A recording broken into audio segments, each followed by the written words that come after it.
19 मार्च 2025 औरैया, उत्तर प्रदेश। दिन के 2:30 बजे पुलिस को एक कॉल जाती है। ये कॉल पलिया गांव में रहने वाले एक व्यक्ति का था। इसने बताया कि एक व्यक्ति घायल अवस्था में यहीं गेहूं के खेत पर पड़ा है।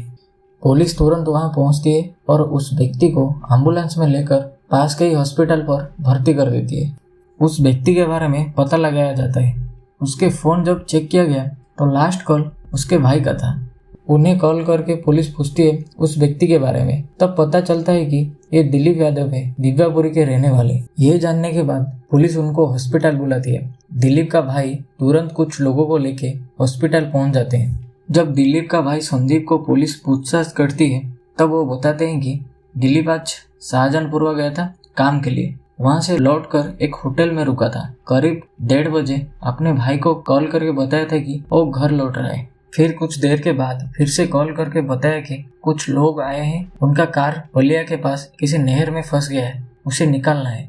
यह सुन पुलिस को बिजनेस को लेकर मारपीट का केस लग रहा था। लेकिन जब पुलिस को इन्वेस्टिगेशन के दौरान जो बात पता चला और आपको भी पता लगेगा, आप सुन के हैरान रह जाएंगे। हॉस्पिटल में इलाज के दौरान पता लगता है कि दिलीप के सर के पीछे गोली लगी है। ये बात मारपीट से लेके हत्या की कोशिश के तरफ बात को मोड़ रही थी। गोली लगा है सुन सब हैरान थे। अभी तक जो सिर्फ मारपीट का केस लग रहा था वो धीरे धीरे मर्डर की तरफ बढ़ रहा था। फिर डॉक्टर ने दिलीप को किसी और मेडिकल के लिए रेफर कर दिया। बहुत सारे मेडिकल जाके भी कुछ फायदा नहीं हुआ। आखिरकार 3 दिन से मौत के साथ लड़ने के बाद 21 मार्च को दिलीप की मौत हो गई।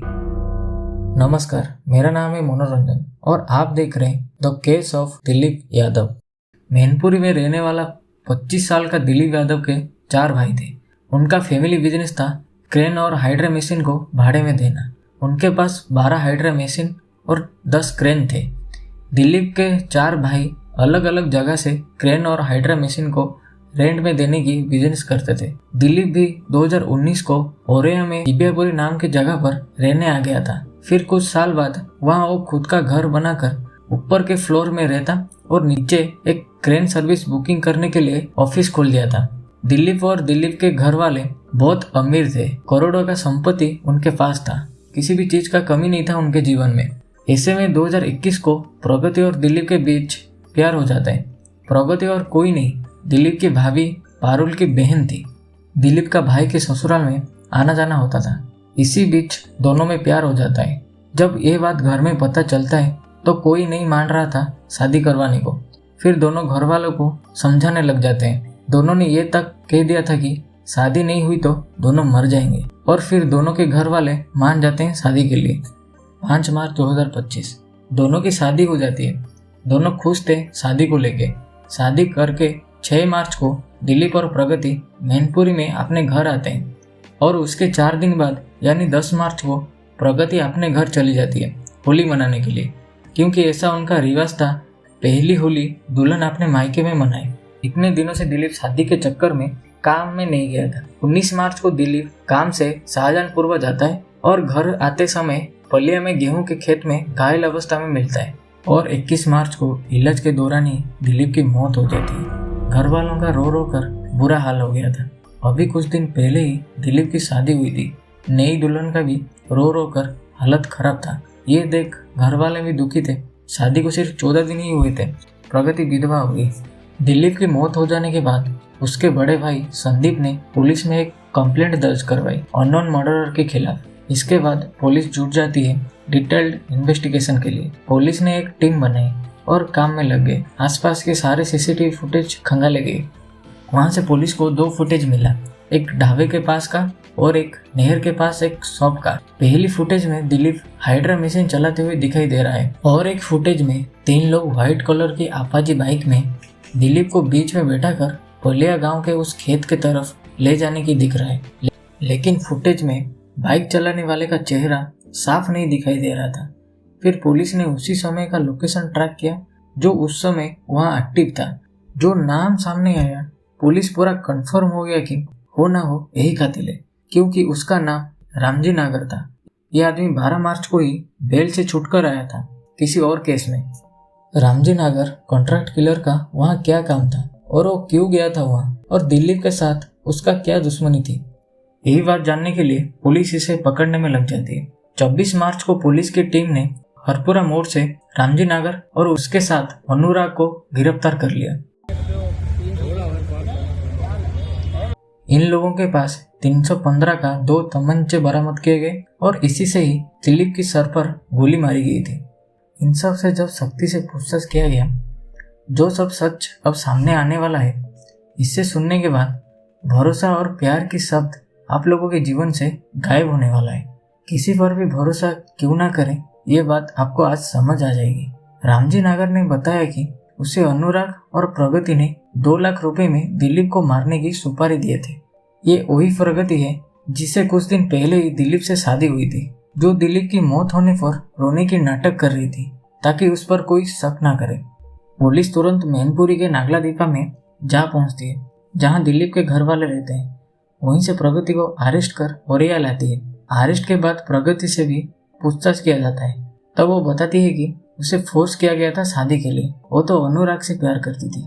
प्रगति जब घर आई थी, वहां रुक के वो अनुराग से मिलके प्लान बनाने लग जाती है। दिलीप को ऐसे मानना था जिससे किसी का भी डाउट प्रगति पर ना जाए, इसीलिए वो किसी और से मरवाने का सोच रहे थे। अनुराग का मौसी का लड़का रामजी नागर के बारे में बताता है, जो अभी जेल से छुटकर आया था। प्रगति और अनुराग उसे मिलने किसी हाईवे के पास एक होटल में जाते हैं। वहाँ उन लोगों का डील 2 लाख में होता है। 1 लाख तो प्रगति मुंह दिखाई के पैसे और गहने बेच कर देती है। बाकी का अमाउंट काम होने के बाद देने का तय होता है। इसके 2 दिन बाद यानी 19 मार्च 2025 को दिलीप काम से शाहजहानपुर निकलता है। वहां से आते टाइम बेला के पास 3 लोग उसकी हाइड्रा मशीन को रुकवा कर बोलने लगते हैं कि उनकी कार नहर के पास फंस गई है, उसे मशीन से निकालना है। ये सुन दिलीप उनकी मदद करने के लिए मान जाता है, लेकिन हाइड्रा वहां जाएगा या नहीं पता नहीं था। इसीलिए दिलीप बोलता है जगह दिखाने के बाद वो बता सकता है निकल पाएगा या नहीं। दिलीप को वो लोग बाइक में बैठा कर पलिया गांव के खेत में ले जाते हैं। वहीं उसे उतार कर मारपीट करने लग जाते हैं। पिस्टल के पीछे से उसके सर पर वार करते हैं। इसे दिलीप बहुत ज्यादा घायल हो जाता है। फिर उसके सिर के पीछे गोली मार देते हैं। सिर में गोली लगाए मर जाएगा सोच वहां से वो लोग निकल जाते हैं, लेकिन दिलीप जिंदा होता है और गांव के कुछ लोग उसे देख के पुलिस को कॉल कर देते हैं। लेकिन ये सब में एक क्वेश्चन आता है, आखिर उन लोगों को दिलीप की लोकेशन किसने दिया? कैसे वो लोग दिलीप के पास पहुंच गए? इसका जवाब ही पुलिस ने ढूंढ निकाला। जब पुलिस सख्ती से प्रगति को और पूछताछ करती है, तब पता चलता है कि दिलीप की लोकेशन प्रगति ने अनुराग को दिया और अनुराग रामजी नगर को। ये सब का मास्टरमाइंड प्रगति थी। शादी के 14 दिन के अंदर ही मार दिया अपने पति को। 14 दिन को छोड़ो, शादी के दिन ही मारने का प्लान भी था, लेकिन वो सक्सेसफुल नहीं हो पाया। वो शादी के दिन भी प्लानिंग किया था दिलीप को मारने की। पॉइजन लेके आई थी खाने में मिलाने के लिए, लेकिन उसका स्मेल बहुत ज्यादा था। दिलीप को पता चल जाता, इसीलिए वो इस प्लान को रोक दिया। किसी और तरीके से मारने को सोच के झूठी मुस्कान लेकर शादी किया। किसी को कानों कान खबर तक नहीं था कि उसके मन में क्या चल रहा है और वो क्या प्लान कर रही थी। शायद उसका प्लान ही यही था, दिलीप को मारना, दिलीप को मार के अपने बॉयफ्रेंड के साथ अय्याशी करना। लेकिन प्रगति ने पुलिस को ये भी बताया कि दिलीप के साथ शादी करने का उसका कोई मन नहीं था। लेकिन प्रगति और दिलीप के घर वालों के अनुसार शादी इसीलिए हुई क्योंकि वो दोनों प्यार करते थे। 27 मार्च को पुलिस और 2 आरोपियों की खबर पाकर ढूंढने निकल जाती है। वो दोनों पुलिस को देख के बाइक पर भागने लगते हैं। पुलिस जब पीछा करती है तो वो लोग पुलिस पर गोलियां चलाने लगते हैं। पुलिस जब बैकफायर करती है, दोनों के पैर पर गोली लगती है। दोनों को पुलिस पकड़कर हॉस्पिटल भेज उनका ट्रीटमेंट करवाती है। अब आगे क्या होगा ये कोर्ट का फैसला होगा। Thanks for watching. Please subscribe करिए क्राइम फ्यूजन को। मिलते हैं अगले केस के साथ।